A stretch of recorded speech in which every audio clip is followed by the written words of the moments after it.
Hello everyone, this is Elijah with Financial Anatomy, coming at you with another video to help you take control of your financial destiny.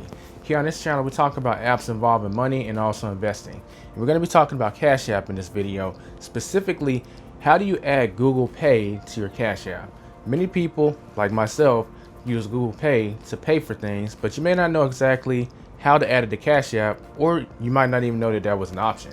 So we're going to move over to the phone so you can see visually how you can add Google Pay to your Cash App. Keep in mind this is assuming you have a Google Pay account. If you don't have a Google Pay account, you want to take care of that first. First, you want to open up your Cash App, and then you want to click on the card icon at the bottom of the screen. And there's going to be an option that says Add Card to Google Play. You want to click that. Then you're going to see this message that pops up saying use this card with Google Pay. Tap to pay with your Android phone and check out faster online when you add this card to Google Pay. That card being your Cash App card. So we're going to click on continue. You can check that box if you want email offers and stuff. I don't, so I'm not going to do that. Click continue. Then it's going to ask you to input your address. Once you've inputted the necessary information, including your phone number, just click on continue.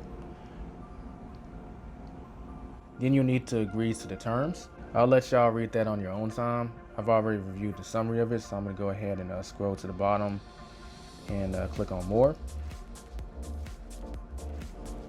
And then you click on accept and continue. And bam, it says you're all set to pay with your phone. Just make sure it's awake and hold it to the terminal. You may need to unlock for some transactions. That in a nutshell is how you add your debit card to Google Pay. There you go. That's how you add Google Pay to your Cash App. If you have any questions or comments, feel free to leave them below. Don't forget to subscribe if you're new and hit that bell notification if you want to be notified when I drop another video. And if you haven't signed up for Cash App but have an interest in doing so, you want to check this video out that gives instructions on how to do so. I will catch you in the next video. Don't forget to get out there and take control of your financial destiny.